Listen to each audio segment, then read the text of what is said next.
Hello, everybody. Hey! Welcome to Motivation Moment with Marlyn. I am so happy to have you all join us here at our Journey to You Sisterhood series. And guess what? We are here at the Chat and Chew. So come on in. Make sure you share it on your Facebook page.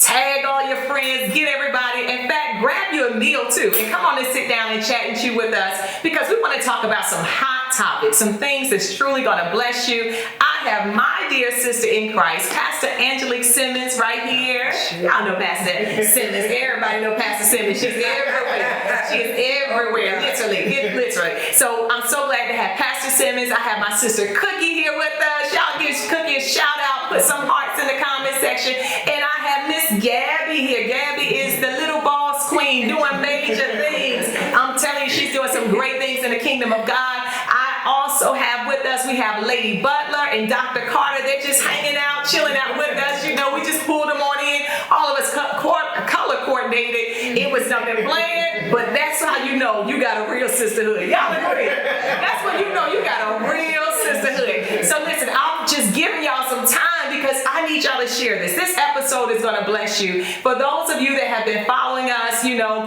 throughout the episodes, we've been talking about sisterhood. We've been talking about the Journey to You movement. So as you're coming on in, sitting down, we're going to eat. We give a shout out to Chef Crescenda Riley. Yes, Chef Chris, she did this, y'all. I want you to know that she did an awesome job, as well as our interior decorator, my one and only homegirl. I thank God so much for Terry Christian. Terry hooked it up. I did not do this. I have to give a shout out to Terry of Water Walker Business. That's her business, Water Walker, and she is just awesome at what she does. So we'll share all their information at the end. But sisters, I gotta ask y'all some things. You know, we've been talking about Journey to You. So as we're eating, because I love rice, and hey, Chef Chris was like, you know, maybe you should get some, mashed potatoes. I was like, no, I can't have a meal without rice. So love rice. So I gotta chat and chew, so y'all understand me. But let me just ask you, Gabby, I'll start with you. Sure. What does Journey to You? What does that like really mean to you? It's a really loaded question, but the first thing that comes to mind when I think about Journey to You, just the process of coming into your womanhood. Oh, I love that. And so for me, it's one, discerning like the calling of your life, what God is calling you to do. So kind of figuring out things that you like, and then how that's God planting a seed of what you're to become. That process. And then the next thing is just discerning the time. So what's happening in the world and what God has called you to do in your era. So not just the things that you aspire to be, but just looking at the world and saying, okay, these are the things that God has called me to, but these are the issues that He's called me to fix as well. Wow, that's good. Somebody got to put that in the comment section. These are the issues God called me to fix. That's good. Yeah, so that's what I think about when I think Journey to You. It's a lot of what God is leading in. Life not just being about you, but who God has placed you to bless and minister to. I love that. Cookie, what you think? You know, talking about Journey to You. What is Journey to You? I know you're working on a book and you're doing so many awesome things. I tell you, I'm always inspired. You are one of the best writers that I know. Like, you can send a prophetic text and it's like 2 pages long and everything is so true. I'll send like 2 words. God bless. You know? I'm like, I can't do it. I'm not that deep. But you know, what is Journey to You? What does it really mean to you? Really, for me, it really is, as it states, Journey to You. Finding out what matters to you. We get, especially as women, we get so concerned about taking care of and making sure everybody else is okay. Oh, that's so true. That's so true. Everybody, whether it's the home, the husband, the children, the ministry, the job, the career, we forget who we are. And so that Journey to You is remembering what makes you happy. Yes. Because sometimes we forget what makes you happy. I love that. What makes you happy? Oh, I love that. What makes you energized? What is your focus? What is your purpose? What is it that fuels you? Because oftentimes we forget. We're so busy trying to get this one through school, or so busy to make sure that our husbands are in the positions that they want to be in. Then we forget that when we were a little girl, we dreamed of doing this. Come on, talk about it. When we were a teenager, we dreamed of doing this. And then when we became mother, wife, sister, daughter, all these other titles that we ascribe to, then we forget that there's a journey we need to take. Oh, God. That's it. Yes. Oh, my gosh. There's a journey that we have to take. As we're taking the journey with so many others, we can't forget ourselves, in the journey. I love how you really address the issues, especially for wives, because I know that there are so many wives and mothers of younger children that, they're still school-age children. And it's easy to lose yourself. You can't lose your family, but at the same time, and not losing your family, you still can't lose yourself too. So trying to find that center, trying to find that balance, that me time, in the midst of everything. Let me ask you, Pastor Simmons, and I know you've shared with us, on a previous episode as well about Journey to You, but just when you look at it from a perspective of, Cookie was talking about, just being married, when you look at it as a single woman, how would you address the issue of just a journey to you? Because we're, as singles, we're kind of like, we don't have the husband factor in this season, so that's not a dynamic for us, but yet there is a very real dynamic that we deal with too in staying centered and finding our true selves in the journey to you. So let's talk about that. Because both of us have been married, and and my late husband was a pastor, and so I put my life on hold and what I wanted to do on hold to make sure I was there, taking care of the house, taking care of the needs, because he was a traveler and he traveled all the time, and so I had to make sure things at the house until recent years, and as my kids got grown, I don't have to do this no more, I don't have to do this no more, it's just me. And so everything I do now is centered around what do I like to do, or this is what I'm going to do to make me happy. I made you all happy for so many years. So now the journey to me is becoming me with still being your mother, but in a different capacity. And so you don't need me as much anymore. And so I had to learn, and I'm sure you know because your son is grown. Yeah. And so when you have grown children, life really shifts, like, okay, this child is going to college. All right. Ain't nobody home but me. So nobody home but me. So me, what are you going to do? So I start to find things for me now. And so now I open myself up to other things to do that center me. That's why, she just called, because I don't have to report to you. That's your baby. I'm doing me. So it's doing you. Journey to you is learning how to do you. Oh, I love that. Doing you. And I think that's it in a nutshell. It's really doing you. It's keeping that center balance. And I know what that's like when you have young adult children, the reality of when you go in the room, it's like, okay, now they're gone. I can't even say, pick up this. It's a dead silence that happens in the house. You're like, okay, so who am I? What do I want to do? And I know that there are so many moms that are out there that are watching, and you may be empty nesters, and you may be in that place where you're trying to navigate through the waters of what do I do? Well, that's what this sisterhood is all about. It's helping you so that you can navigate through those waters. You're not on your own. Listen, we can't do any of this by ourselves. We need each other. Whether you're single, whether you're married, whether you're a millennial, whatever place you find yourself in, we need each other. We have something so valuable to give to one another so that we can build one another up on this journey of being in a journey to you. So I just want to talk to you, and Ebony, and Dr. Carter, feel free to jump in and interject and share your heart, if God gives it to you. When you think about sisters, again, talking about the journey to you, I believe that as women, in finding ourselves and keeping ourselves balanced between being single, being married, being a millennial, being a minister, and, all the different roles, being in the marketplace ministry, all the different roles we have,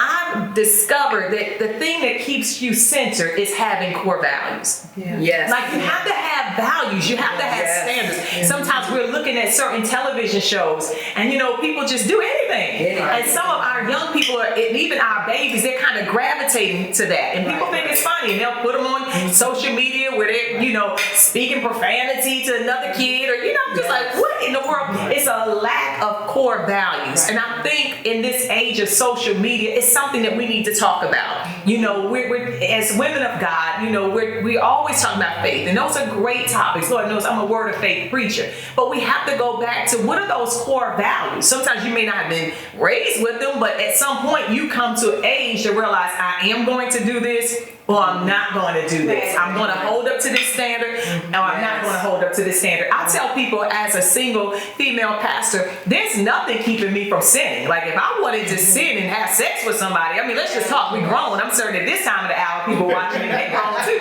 You know, if I wanted to do, I mean, I can do those things. There's no guardian that's going to come and say, don't do that, you know. But I have core values. Right. And there's a core value, you know, it's I'm going to wait until marriage. I'm going to save myself. I'm worth the wait. That's what keeps me, you know, in the center of God's will for my life and keeps me balanced. So what are some of your core values? You know, I'll start with you, Cookie. And again, Dr. Carter and Lady Butler, y'all just put us a finger in if you want to jump on in. But Cookie, what are some of those core values that keep you, you know, when it comes to making decisions and raising your family and just being an overall wonderful woman of God?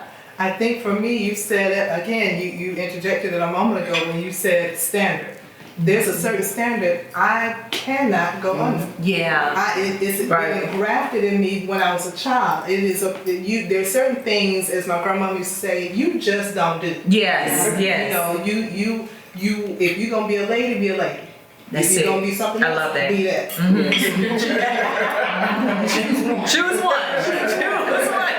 Can't be both of them. Right. So you have to set a standard. For me, excuse me, I have a 16-year-old son Okay. and a 31-year-old daughter. Wow. And I have to, the same standard that I exhibited to her before he came along when she was 14, I have to show that same mama to him. So there's a standard that I have to keep. If it's wrong, if it was wrong for her, it's still wrong for him. Right. If I can't say or do this in front of her, I can't say or do that in front of him. That's good. There's a standard that I cannot go beneath. You talked about, you know, there's certain things that we see and we just allow it. We being society, we just allow it. But there has to be someone that looks different. That Yes. Oh, say that. That Yes. is not cookie cutter. That is not does not have to behave in a certain way to get attention, to get likes and get clicks and you know, to get people to follow them that they don't even know. All that foolishness when you don't even know them. But what about the people who you sit across the table from that you do know? That's it. What is your character saying? Say about that. So for me, the standard is what's important, most foremost, because as you said, we all are women of faith, so faith is a component, period. Faith is our platform, our foundation is our strength, so that's a given. But character is not always a given. That's right. That's not always a given. Having a standard is not always a given, because I can show you a face in church that looks real churchy, but when I go home, does my family? Yes. See that same person. They're like, we want that Sunday. We want that Sunday mama. We want that Sunday mama. Bring that Sunday mama back over here. We want that one. So for me, it's having a standard and sticking to that standard. That's it. That's good. I love that. Having a standard and sticking to that standard. Pastor Simmons, what about you? What are some of your core values? Of course, character, integrity, being a woman of integrity. As a preacher in this day and time, I would like for my character to match my call. And all the time, Oh, I like that. Somebody put that in the comment section. Your character match your call. always match your character, and your character should match your call. Sometimes we dwell on the call and not the character. So I want to be a woman of integrity, and then I want to make sure I'm making a difference. I'm making a difference in people's lives. I want to make sure I'm not just being served, but I'm being the servant. You know, because Jesus said, I am the least of the ones, you know. Yes. The least among you is the greatest among you. And so it's, even though you're a pastor or you're a bishop or you're an apostle, you still should maintain that level of servanthood. We come to serve, and sometimes we forget about serving others. Our call is to serve others. Our call is to make sure others are taken care of before us. And sometimes we get all the armor bearers and the assistants that we sometimes lose. Servitude. Yeah, that's We become celebrities. The other secret.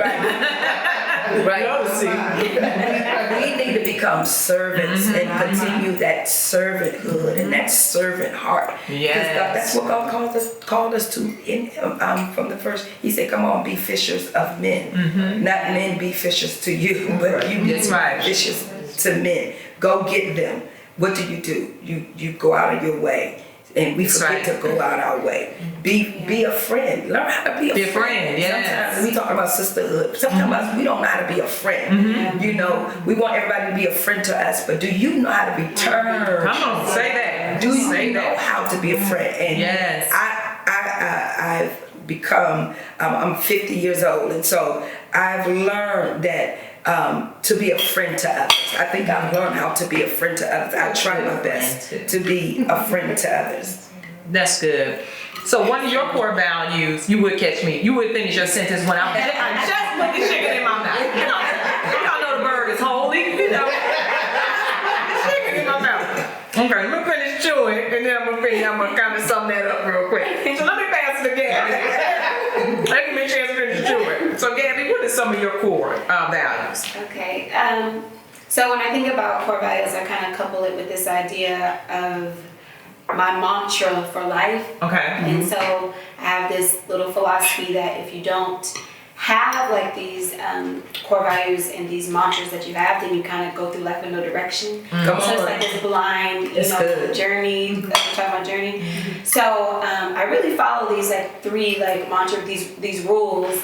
And the first one is, as we all know, believers keeping God first. Yes. And I don't just say it as a cliche, but I've seen it work. So coming from that millennial perspective, even from early in childhood into adulthood, trying to find ways to keep God first has always been a blessing to my life and to those around me. So if what I'm doing is not putting God first, then it's not worth really doing. Oh, I can't find a way to glorify God in it, then what are you doing it for? Right. And then the second is maintaining my peace, because that's good. as we see what's happening in the world, if you're not maintaining your peace, you're not a good servant to others or able to receive, servitude when God's sending people to love on you. So you got to find a level of peace, but find ways to maintain it, make it a priority to keep that peace. And then the last thing is finding things that supplement my joy. And so what I mean by that is I find, in being in seminary, is talking with a lot of people that you're talking about the call, they see the call, they get focused on the call, but there's no joy. It's like, I'm just doing this because I know I'm called to it, but you hate everybody, amen. There's no joy.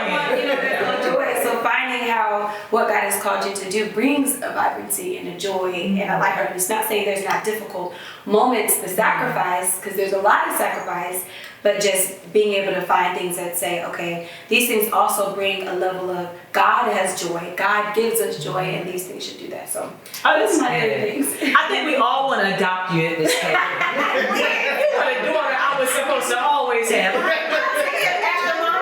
to call your mother and tell her I was a mix-up at the hospital.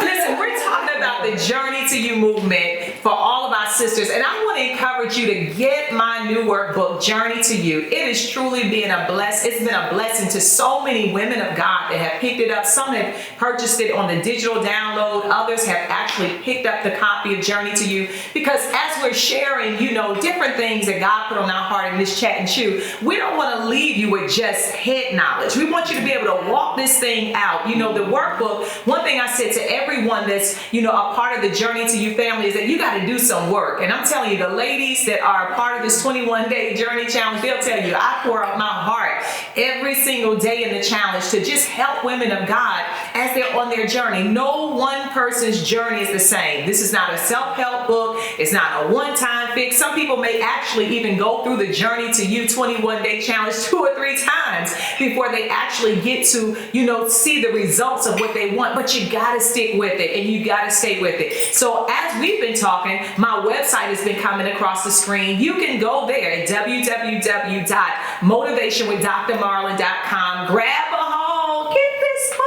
Listen, get your book. All the products. I'm rocking the Journey to You t-shirt. We have tote bags. All of my songs are on there as well. I want to encourage you to be a part of this movement. You are not alone. You may not be at the table with us today, but you're not alone. And we don't want you to feel alone. And sometimes as sisters, we can go through things in life and we can feel alone. We want to help you build these core values. There was a time in my life that I didn't even really have a lot of these things. I had to navigate through the water, sometimes some mistakes, sometimes, some bloops and bleepers, and I was like, I'm not going to do that. I always say you get to a point in life and you say, I've seen this mulberry bush and I ain't going around it no more. Like, this is it, and you just rewrite things in your life. Listen, we're not here with the one-time fixed answer. We're not perfect. We're just like you, sister. We've learned, we've lived, we've made some mistakes, we've had some losses, we've experienced some successes, but in it all, we've just been determined to keep focusing in on purpose, because that's what Journey to You is about, helping you to fulfill God's purpose for your life, to be all that God called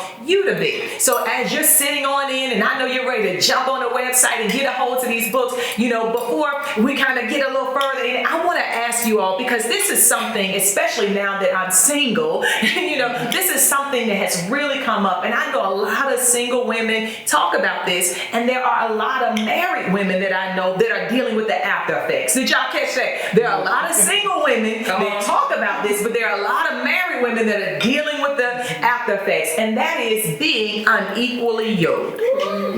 There's so many women, I was married for a long time before my late husband even passed away, so I know, what it's like to be married. And then now that I'm in the single pool, I'm like, ooh, I realize the single pool, I'm like, I feel sorry for him. I almost want to raise my husband up. I'm like, man of God, come back, rescue me, please. I ain't trying to get in the casket, but I need you to come back to me. This is real.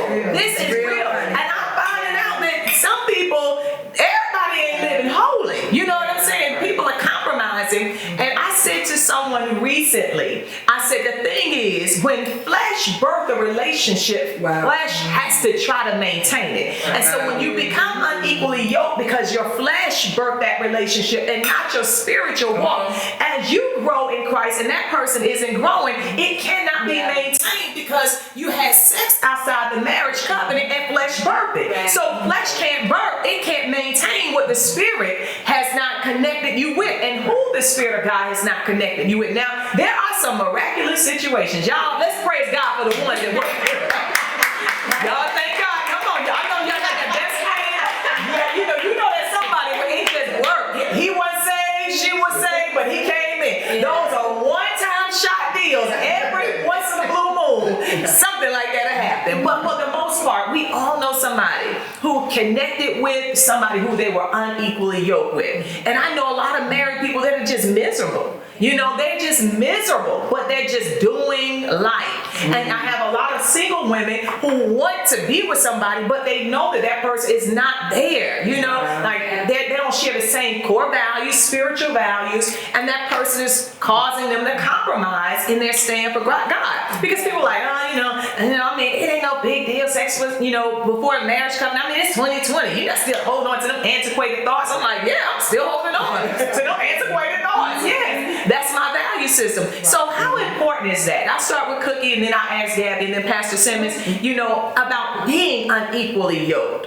Being unequally yoked is, when you talked a moment ago, I myself have been married 22 years. Okay. And when you talk about being unequally yoked with a person, let me take it two different ways. I'm gonna take the sex before marriage out of the equation. Okay. Take that out of the equation. You meet an individual and they're what you look for. Mm-hmm. They what you look for. You know, they look the part, and they may, you know, go to church or whatever. So you're seeing what you want to see. And so when your discernment kicks in and your gut feeling kicks in about these certain things that you begin to notice once the dating and the courting process takes place, but you dismiss them because of what you see. But your discernment is kicking in and saying, hey, listen. Listen, if it's not something that you can foresee yourself living a lifetime with, it is not worth going forward. It's not worth it. It's not okay, how much money you put in the wedding? It is not worth it. Get out, run. I'm telling you. Because what happens is you're married and miserable. Yes. You're sitting in a place where the person that you saw in your mind is not the person who's lying beside you. You created a person in your mind, and when that person in your mind is not who that person is, it's not their fault. You created a person in your mind. Oh my God. That's so good. So that person didn't change. They just didn't fit into the mold that you created. Wow. That's good. That's awesome. So then when you get together as husband and wife, and he does not, or she does, if your husband watching, does not become who you factored in your mind, and now there's friction. Now you're feeling lonely in a marriage. Well, you were lonely before then, but you didn't listen to your discernment. So then on the flip side, if I go to the other side with the sex before marriage, now you've gotten your emotions tied in. Before you had your mental. I'm gonna give you some money. This is so good. Oh my God. You were mentally connected before you met this person, because you created a facade of a person. Now you've gotten your flesh involved, and now you've got an entanglement. That's what it is. So now you only had the flesh to depend upon, and now when you get into this marriage, they don't think like you. And what I mean by that, you don't have to have a person who has the same thoughts. I want somebody who challenges my thinking. What I mean by that is, he is praying to the universe. Right. You pray to your Savior. You pray to God. He is sowing seeds of discord. You trying to sow to the church. Yeah. Oh my God.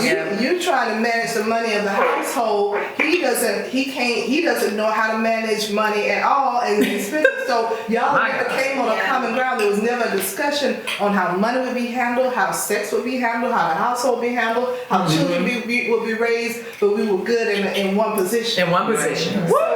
So that unevenly yoked, there was never. Say, put Cookie's Cash App in there, because I know somebody need that right there.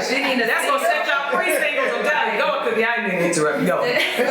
But it's important when those little red flags go off, when you know something is not right. Well, it's okay.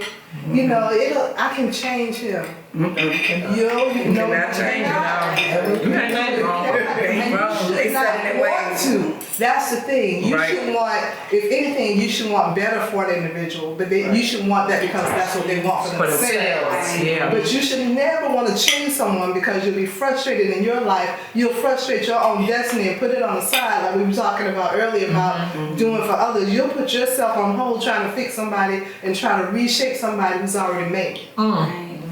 That's good. My God. Woo, Jesus. Gabby, I hate to pass the time to you. Why do I have to go there? Tell us, just about being unequally yoked. What's your take on it? I actually love this question because when I first met you, I think it was at my first book signing, and it's geared towards millennial dating and dating God's way. And so I love this question because oftentimes spiritual millennials struggle with this because we're looking for someone to be on the same spiritual level. And sometimes it doesn't mean that they'll be able to speak in tongues as fast as you know what I'm saying, like stuff like that. Right. But they believe in Christ, but they're willing to grow with you. So someone who's unequally yoked is someone who has no desire to know Christ and what you desire, or to maintain the standard of purity like you were talking about that you desire. And so quick little story about that. I remember actually around the time releasing that book, I was in a relationship, And one of the things that I always said was we're taking sets off the table so that we can hear God and make sure that we are honoring God, leads marriage. And so when God was waking me up out of my sleep, mind you, he was a great guy. He wasn't a bad person, but when God was waking me up out of my sleep saying that's not your husband, I could hear it because there was nothing clouding, that voice. There you go. So now being in a new relationship that I believe is God ordained is so much better because there's not a lot of baggage that I felt I could have had because me and that past person don't have issues. There's no drama. There's no like horror. It's heartbreaking, but there's no like, oh my God, like I just can't function. Post. Yeah. So that's what I think. I love that. I love that. And and I think the thing is, as you're representing the millennials, people need to hear that because. It's real. I mean, it's real for all of us. I mean, I'm not a millennial. I wish I was, but but it really is real. And I think sometimes, with millennials, you get more grace. When you're seasoned like me, I call myself seasoned. When you're seasoned like me, it's like, you grown, honey. You ought to know better. You know what I'm saying? You ought to know better. If you do stupid at this age, that's on you. You can't blame nobody but yourself. But when you're a millennial, it's like, baby, you gonna get over it. Dust yourself off. You young. You needed that experience, but you'll get no grace here. It's like, you hit your head. You should know, but get up, girl. So single millennials needed to hear that from you. That you have that standard. And when you keep that standard, God's going to send the right person that's going to honor that standard as well, and connect with you. And I believe that that's in any age. That's my go-to statement. It's like, where are we going from here? Okay, I wish I could tell this story, but I don't know if the person goes, she's bad. So I keep it kind of vague. But I had a friend, I'll put it like that, and people say, are you dating? I have friends. That's friends. And so this friend said something in the conversation, and they said, okay, well, babe, I'll talk to you later. I said, whoa, we at the dating status? I'm like, we're there? I'm thinking we just, hey, you do that H-E-E-Y-Y, hey, text. I'm like, now we go from hey to baby. Okay, well, let's talk about this. So I said, well, I'm enjoying our friendship. I don't see it going, anywhere at this point, but building a solid foundation. I said, but let me tell you where I am so that your heart and emotions don't get caught up. I was like, I believe in dating holy. I'm a very straightforward person, y'all. I don't know how to cut corners. I don't know how to doctor it up. I'm like, I believe in dating holy. And the person said, okay. I said, yeah, that's living celibate. I said, I believe in living celibate for God. They were like, oh. I said, yeah, so it's something you might want to think about because before we get into calling me babe, I might not be babe. I might just be back at hey. That's my text, hey. Because I didn't see that. So anyway, that's something to address in the beginning. You know what I'm saying? Like, let's not even try to play with our emotions, think we're going to go here and there. This is where I am. And if it goes there, it does. But at least we are on the same common ground. And that's what we're talking about, being unequally yoked. You had something, Lady Butler. Say, even when you were sharing earlier about what are your core principles, even when you're in the dating process, because my husband and I, we've only been married 3 years. Yeah. So before, I was married almost 20 years and then divorced. In Atlanta, Georgia, is a whole different kind of world. So I understand. I would never be single. Rescue me. Somebody know my 20-year-old, 19-year-old say this, team too much. But even dating, like having those core values, and even when my husband and I were dating, we were honest, like, look, you're too old for this. Yeah. It's A, B, C, D, and if we can't read, we don't need to talk. And I don't think anything is wrong with that. I think it's a danger when you're not honest enough. Exactly. I so agree. Because you will get, entrapped, you'll get entrapment, and you'll get caught up, and you're like, wow, I fell in love with what I thought was going to be what rather than is what I'm really seeing. So no, I think you lay the groundwork up front, so if I'm going to do this, is my non-negotiable. Yeah. And like you're talking about being equal, we need to go, are we going the same path? Yes. Like, does my purpose meet your purpose? Like, because I believe that God will place someone in your life to complement your purpose. That's it. Oh, that's so good.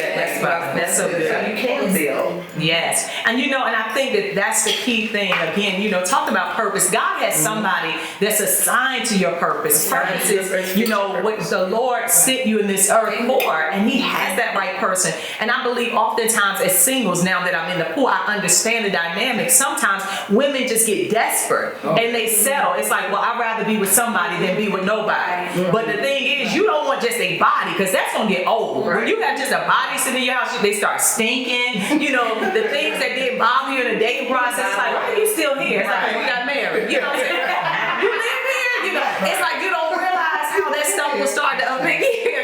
You don't realize how it starts to affect you. What seems like it's just cute, it can grow old real fast if they're not connected to your purpose. So, and I'm glad you shared that too, because oftentimes women think that, like you said, you have been married for a while, you had children. And I think with women with children, especially younger, it's like they get desperate, like, who's gonna marry me with all these kids? And that's what I said. Oh, wow. Come on, talk about that. I just did a prayer call, and I actually talked about, our topic was waiting on God. And during my transition, because I'm not from Atlanta, so I'm from Columbus, Ohio, so I transferred here with my now ex-husband. So I remember when we were going through the stages of divorce, I laid in my bed and I said, who is going to marry me with 4 kids? Wow. Especially 4 daughters. And it was just like, God just told me, you got to change your perspective. Somebody need to hear that. You have to change your perspective. And even with that, I was just changing my perspective and just starting to pray more, starting to worship more. And people would tell me, God is going to send someone that's going to meet your needs, and you're going to meet their needs. And at the time, now I know my husband's story, but I didn't know that my now husband, he wanted someone with children. Wow. With daughters. Girl, So I'm like, first of all, you're crazy. With somebody with daughters, just because of what things that he's dealt with before. So it's like God kind of fit us together, and even talking about that. And he didn't have children. He's never had children. Is that something? So we have now a daughter together. Yes. So daughter number 5, no more. Which is ironic. But just to even to go on the journey to have his story and then my story coming together, and even we used to get teased sometimes in church, like, how'd you pick the girl in church with all the most kids? You being single, but it's like, even with that, like, taking what you think is your preconceived idea of what you should have. Because we all have our thing. They gotta look like this, gotta look like that, gotta be like this, and then when it doesn't come like you want it, because you've asked God, send me somebody, but then when they don't come how you want it to look, you're like, oh, that's not of God. And I fought God. Like, I had a woman, and I told God, when we started even talking, I said, okay, God, if this is the one for me, I need you to show me. I told him, sir, in my prayer, I remember I was driving down 285 on Friday, and I told God, I said, I need you to answer these certain questions. And then on a Sunday, I've seen this lady in church 1,000 times, gave her hugs, kisses, but we never talked. She came right to me, and when she was walking towards me, I said, in my mind, I knew it was God. God was like, she's going to answer your questions.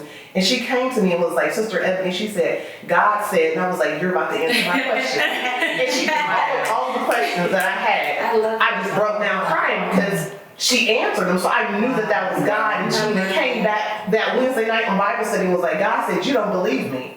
I was like, okay, so I'm crying even more, and then things just started happening. Wow. And the rest is history. So I was like, okay, God, I gotta take my hands off of this. Yeah. Because I have my own preconceived idea of what I think I need. Yeah. But you know what's best for me. And that's what I was talking about. Waiting on God. Like, God knows what's best for you. He knows your expected end. Right. You don't know your expected end. So let him handle those fine details. Somebody truly needed to hear that. We're kind of the pastor sentence with it. Somebody need to hear, because oftentimes as women, they discount themselves because, their children. Not that they look at them as baggage, but, it's kind of like, who's going to want, but they're going to want you, I put a question up the other day on Facebook, and I said, something, I can't remember exactly how I stated it, but one of the most difficult things about losing a spouse is that when you feel like your current has to inherit the grief from your former. Yeah. Because you know, as you're dating and you meet, you don't mean to talk about certain things, but I mean, it's a part of your story. So, and I put that on there. And my brother in Christ, Pastor Kimball Boyd, him and my sister Pastor Nikki, they pastor Dynamic Church, plug out for their church, Harvest Springs.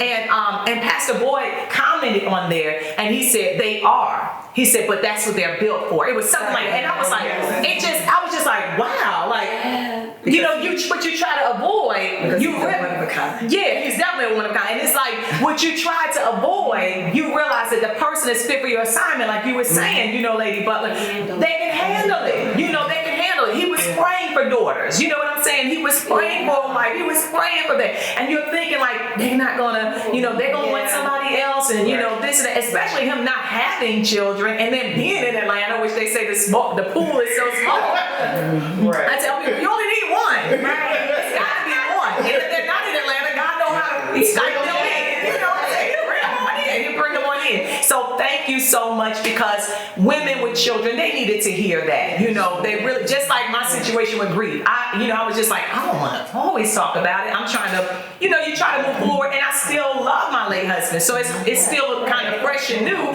but at the same time, I know that I have to move on. So it's a balance. But then when I realized, well, that person is built for it, then I didn't feel like so clammy, you know, like I can not talk about it, because at the end of the day, it's my story. You know what I mean? It's a part of who I am. And there's so many people who knew my late husband, so I still have to post because I think about him. You know what I mean? And I don't want him to be like, there she is, posting again. There she is. Now, you gonna be with him or you gonna be with me? You know? And so I was like mentally stressed, like, I'm just stressed out. Do I post? Do I not post? You know? And then that just answered it. So Pastor Simmons, what do you think when you talk about, you know, we're talking about being unequally yoked? What's your take on it? And I know our time is running down, but this is okay.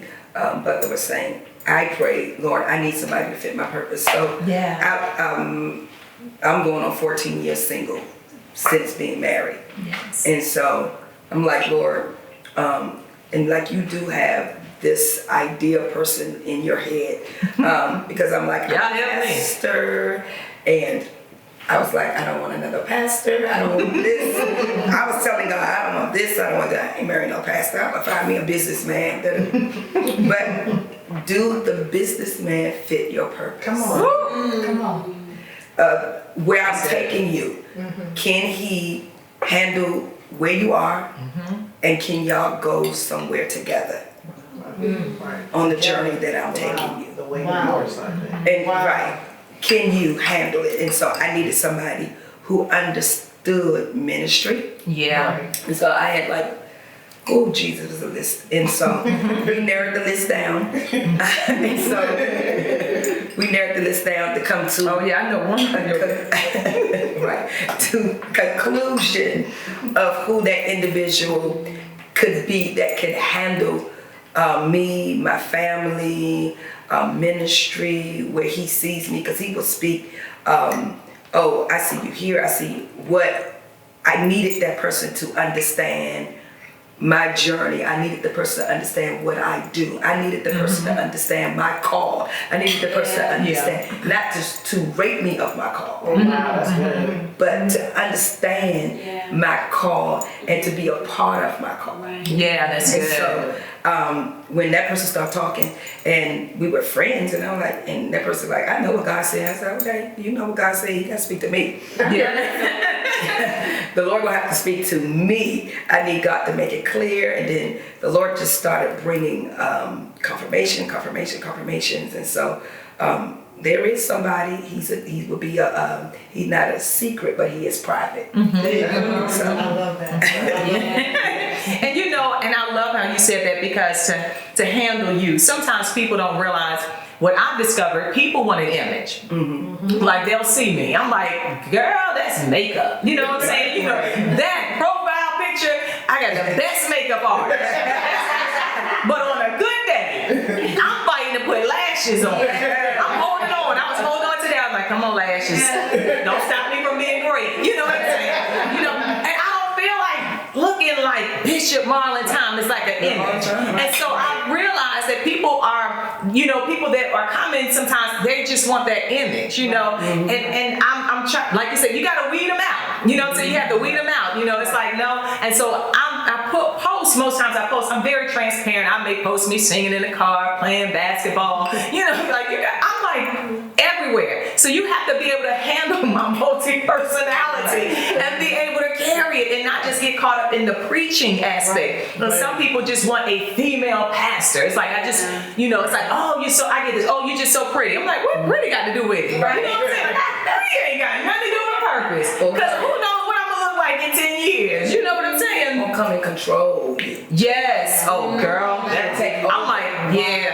Not enhance each other or be submitting to one another. Right. But then you come in, you want to control me. Yeah. Yeah, because I had a friend that every time after I minister, they always is another pastor. And so he always felt the need to let me know, oh, now this was really a good message. You know, and I was just like, yeah, I'm like, I've been out here what you want to preach. Yeah, I'm like, I've been out here for 17 years. I'm good. You know, and then I really caught it recently. And when I caught it, I had to tell a person, you know what? You don't even have to stay in touch with me. Like, I think you're wonderful. I so applaud what you do. I literally can push somebody off and don't think nothing about it because I'm too seasoned to waste any time. You know what I'm saying? Too seasoned to waste any time. So, you know, that's so good that we talked about the being unequally yoked. And I believe that God, again, as all my sisters said, He has somebody's sister that's right there assigned for you. Just wait on God. Don't compromise. Don't get frustrated. Don't get desperate. Would y'all agree? Please don't get desperate. Please don't get desperate. You know if they get on your nerves in the dating process, please don't. They're gonna halfway run you up the wall crazy. You know when you get married. If you're not happy in the dating process, please don't think it's going to change in marriage. There ain't that many prayers that you can pray that's going to make you happy. Those are what I call warning signs. God is saying, get out. He's giving you an opportunity before you get to the I do. Because the wedding is all wonderful and it's perfect, but that's just a short moment. 15, 20 minutes at the longest, but you got a lifetime with this person and you want to spend that lifetime happy. In our last couple of minutes, sisters, how can everybody get in touch with you? Oh my God, we talked about so much, and I want to talk about raising godly children, and I also just kind of wanted to pull your brain on. Let me say this real quick before we get into social media, because as we're in transition, and again, I'm throwing up the Journey to You workbook. Yes. Make sure you get the workbook. Go to my website, www.motivationwithdrmarlyn.com. Get this. We want to help you to get to your winning season. So let me ask y'all real quick about therapy, Christian therapy and Christian counseling, because so many women, and I think as sisters, this is an issue that we need to talk about in the church. It's something we need to address, the importance. Everything can't be prayed out, can't be shouted out, can't be put oil on you, and then all of a sudden it's coming out. I tell people, when you get back up, you're really dealing with some serious issues, mental issues that are just things that we go through in life. When I went through grief, it wasn't, you can pray, I prayed, but I needed somebody to help me to take those layers off and to come alongside so that I wouldn't continue to be stuck in the place of grief. So how important, Cookie, I know you do so much. I thank you. You've been just a blessing to me, giving me an opportunity to speak on all of your mental health panels, and you're doing so many phenomenal things in the marketplace, as well as bridging the gap with the church and teaching pastors the importance of counseling and getting their members counseling in the ministry. So let me hear your heart on that particular topic. And you nailed it. You know that this is a part of my heart. This really is important to me as the part of the ministry that I created 6 years ago is Pain in the Pews Mental Health and Ministry, where That's awesome. our goal is to bridge the gap between the church and mental health providers, because what happens is, unfortunately, we go down to the altar with it and we get back up with it. And no one has taught us that there is, just as I can go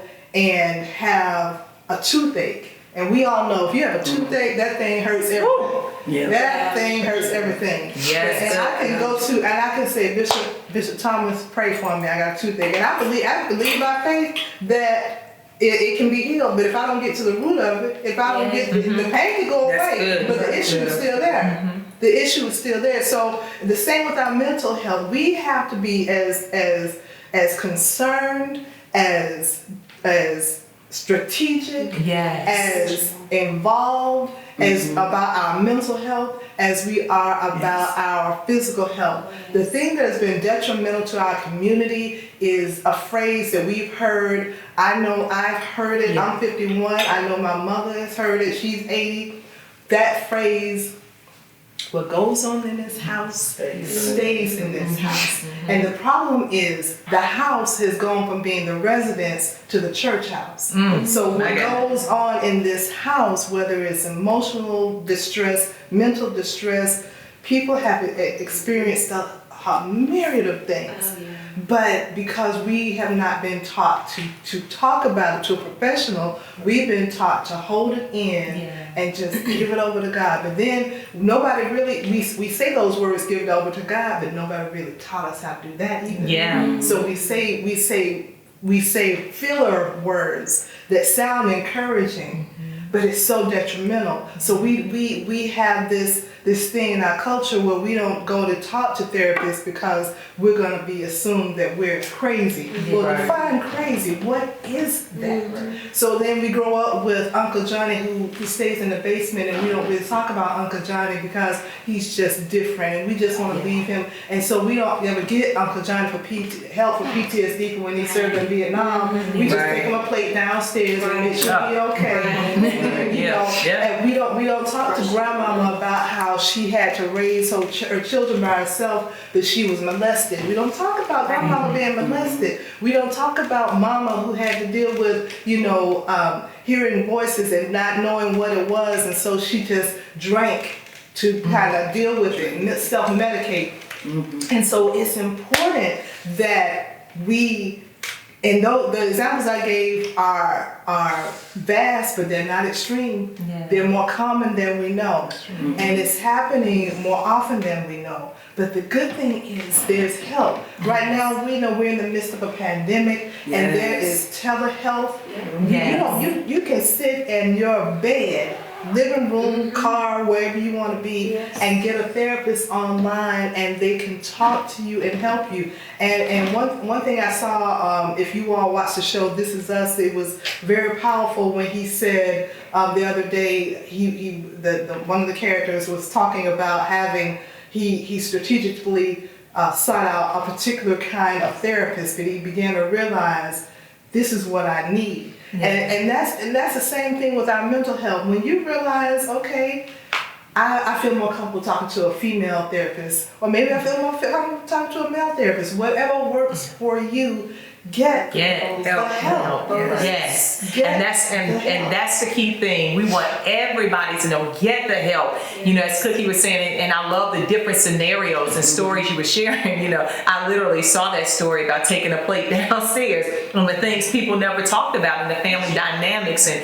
they just say that's Auntie so-and-so. She just crazy, and not knowing that she was really battling, with, mental health issues.